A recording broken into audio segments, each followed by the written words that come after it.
Nahajamo se na spodnjem vrstniku, za nami oziroma pred nami pa stoji italijanska kasarna, v kateri je bila nastanjena italijanska vojska. Takrat v bistvu, ko je po letu 1920 prišla na Rapalsko mejo, tu pa je ostala tudi v času druge svetovne vojne. Sklepamo pa lahko, da so te objekte uporabljali tudi potem v Jugoslaviji za, naprimer, vojaške vaje. Gremo si zdaj pobliže pogledati. Gremo pogledati.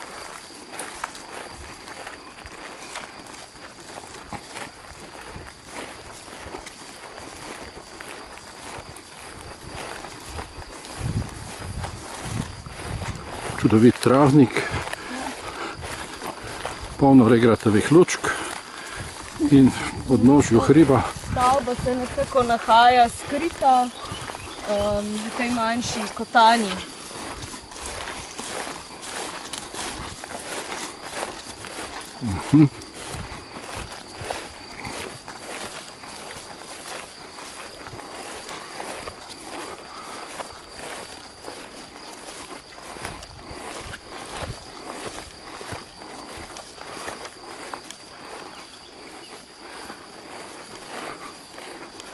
To je ogromen objekt.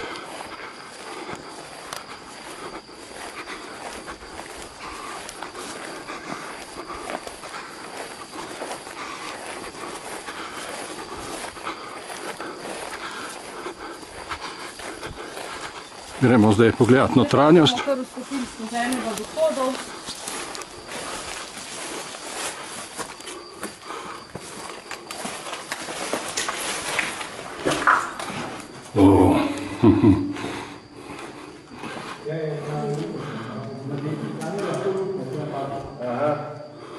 Ob desni strani lahko luknja paza. Najbolj, da priješ do tukaj, ena velika soba, še modroci so nozi in tako naprej. Sam pod noge gledaj, ker je malo modrocov na tleh. Ja, za vodo, ne? Ja, kanalizacija, voda, ne vem kaj je bilo. Opa. To je bila Marta, to je bilo pa bolj. To je bilo takrat precej, to je bilo več kot 100 dni.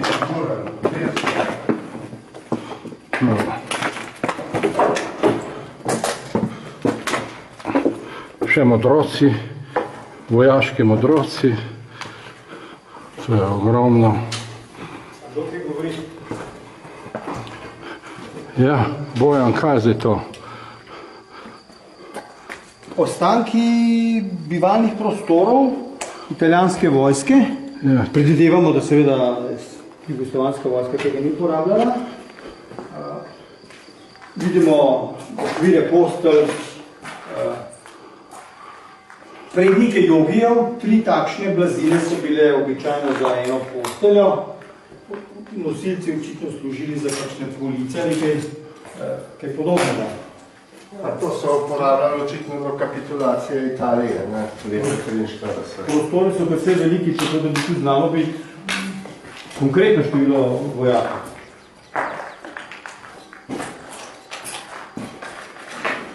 Še pogledamo sosedne Še prostore. vidno mehanizem, kako se je zložil okvir postelje, sestavil okvir postelje, tako kot danes, ni nobene bistvene razlike, nasadil si ta.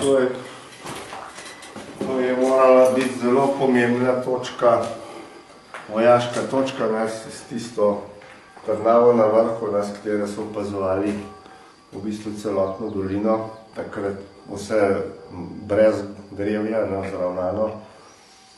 In tukaj so imeli pravzaprav zelo blizu. Sama kasarna je pa tipična italijanska kasarna, skrita, kot se vidi od zunaj. Pravzaprav je zidana v hrib in potem na vrhu pokrita z drevjem, tako da je vidna samo z ene strani, torej z te strani, s katero smo mi prišli noter. V tem so bili, v gradnji so bili Italijani res mojstri, lahko vidite, torej, kakšni zidovi so, to je bilo lepo vse zravnano, prebeljeno z apnom in ta tip italijanske gradnje je pravzaprav celi Rapalski meji. Ponekod so se pa ti objekti, tako kot tukaj, uporabljali do kapitulacije Italije leta 1943.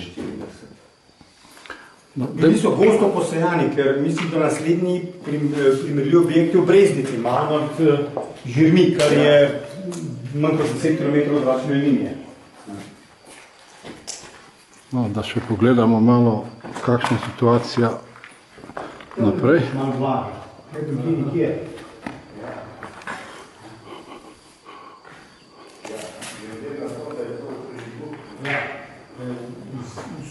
Zasuto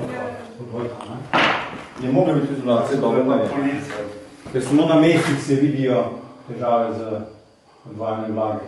Policija čakaj, kako to, ampak elektrike pa ni bilo.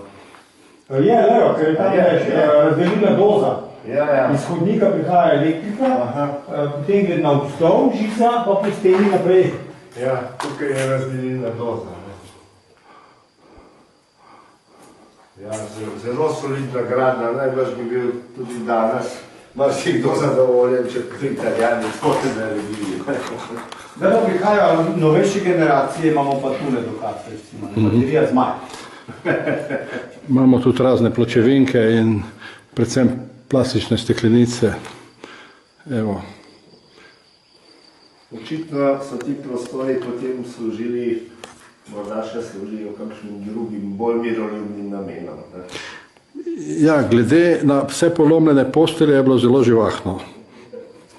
Zdaj smo pa v delu kasarne, kjer je tako imenovani sanitarni čvor oziroma sanitarni prostori. Kot lahko vidite, tukaj je v bistvu zidan umivalnik, potem tu imamo posamezne WC-je In dva, ki čakata na vrsti. Čez steno so bili pa tuši. No, to ostanki se lepo vidijo, to so ti znani italijanski WC-ji, ki jih je sicer uporabljala tudi Jugoslavija oziroma ves Balkan, predvsem na jugu, in ki se jim reče čučavci. Drugače pa to danes še vedno vidite v Italiji, v marsikaterem kraju, pa tudi v marsikaterem javnem liceju so ti, torej so ta stranišča enake. Ja, tisti, ki smo služili vojaški rok v jugoslovanski armadi in tisti, ki so bili kaznovani, so morali za kazen čistiti te WC-je in jih ribati, včasih se je reklo sa ciglom. Ja. Je pa to seveda ni najbolj udoben, ampak je pa zelo higieničen in praktičen način. In pa je najbolj zdrav. Ja. Po besedi zdravstveni. Tule, če tu poznaš, tu se lepo vidijo, v bistvu to še je okvir, tu je okvir. Ja, to je okvir, ne? To je okvir, ki je bil iz železa ali pa iz keramike. To je za eno nogo in tudi za drugo. Ja, sej. Vidimo še cevi, ki pa dajo zgolj slutiti, da so bile morda greznice ali kakšen drug. Tisti, ki veliko potujejo po Italiji ali po Balkanu, to poznajo. Da so samo malce modernizirane, v principu pa isto.